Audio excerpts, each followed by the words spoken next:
சிம்மராசிக்கு வந்து பார்த்திங்கன்னா உங்களது ராசி அதிபதி சூரியன் வந்து 6ல் இருக்காருங்க. 6ல் இருக்கும்போது வேலை சம்மந்தமான விஷயங்கள் அற்புதமான பலங்கள் நல்ல ஏற்றங்கள் வர்றதுக்கான வாய்ப்பு எல்லாமே ரொம்ப நல்லாயிருக்கும். அதே நேரத்தில் வந்து பார்த்திங்கன்னா கொஞ்சம் உடல் ரீதியான விஷயங்கள் எலும்பு வலி உடம்பு வலி அது கொஞ்சம் பெயினியாக இருக்கிற மாதிரி ஃபீலிங் கண்டிப்பாக கொடுக்கும். அது மட்டும் இல்லை கால் வலிகள் வர்றதுக்கான வாய்ப்பும் சில பேருக்கு இருக்கலாம்.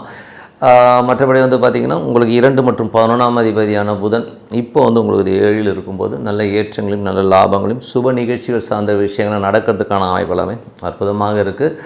அதுக்கப்புறம் பார்க்கும்போது உங்களது 3 மற்றும் 10ஆம் அதிபதியான சுக்கிரன் வந்து 7ல் இருக்கும்போது நிறைய பிரயாணங்களால் நல்ல லாபங்கள் வர்றதுக்கான வாய்ப்புகளும் தொழில் ரீதியான விஷயங்கள் நிறைய மாற்றங்கள் நல்ல ஒரு பெரிய லெவலில் முன்னேறதுக்கான வாய்ப்புகளுமே ரொம்ப நல்லா இருக்குது. 4 மற்றும் 9ஆம் அதிபதியான செவ்வாய் 6ல் இருக்கும்பொழுது தாயாரோட உடல்நலம் தந்தையுடைய உடல்நலம் சார்ந்த விஷயம் ரொம்ப கவனமாக இருக்கணும். அப்பா அம்மா கிட்ட பேசும்போது கொஞ்சம் கவனமாக பேசணும். சில நேரங்களும் தேவையில்லாத வாக்குவாதங்களை ஏற்படுறதுக்கான வாய்ப்பு ரொம்ப கவனமாக இருக்கணும். வீடு சொத்துக்கள் ஏதாச்சும் வந்து மார்ட்கேஜ் வைக்கிறது லோன் வாங்கலாங்கிற எண்ணங்களை எல்லாமே கண்டிப்பாக உருவாக்கும்.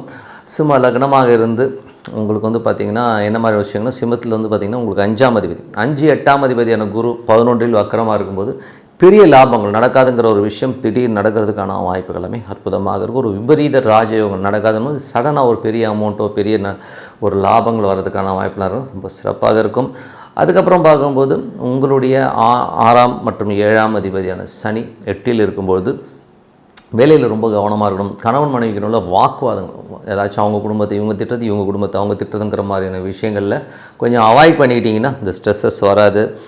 அதுக்கப்புறம் பார்க்கும்போது உங்களது 8ஆம் அதிபதி 11 திடீர்னு விபரீத ராஜயோகங்களை அள்ளி கொடுக்கறதுக்கான வாய்ப்பெல்லாம் ரொம்ப அற்புதமாக இருக்கும். 9ஆம் அதிபதியான செவ்வாய் 6ல் வந்து உச்சமாக இருக்கும்போது வேலை விஷயமாக பிரயாணங்கள் நல்ல லாபங்கள் நல்ல ஏற்றங்கள் வர்றதுக்கான வாய்ப்பு ரொம்ப அற்புதமாக இருக்குது.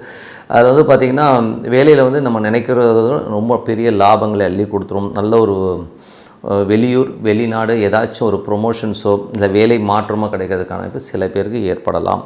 ஓகேங்களா. ஸோ அதுக்கப்புறம் பார்க்கும்போது 10ஆம் அதிபதியான சுக்கிரன் 7ல் இருக்கும்போது வியாபாரத்தில் நல்ல ஏற்றங்கள் நல்ல லாபங்களை கொடுக்கறதுக்கான வாய்ப்பு எல்லாமே ரொம்ப நல்லா இருக்குங்க. அதுக்கப்புறம் பார்க்கும்போது உங்களது 11ஆம் அதிபதி 7ல் இருக்கும்போது சுப நிகழ்ச்சிகள் சார்ந்த விஷயங்கள்லாம் வீட்டில் நடக்கிறதுக்கான வாய்ப்பு ரொம்ப அற்புதமாக இருக்குது. நல்ல லாபங்களையும் சந்தோஷத்தையும் குதூகலத்தையும் கொடுக்கறதுக்கான வாய்ப்பும் ரொம்ப நல்லா இருக்குங்க.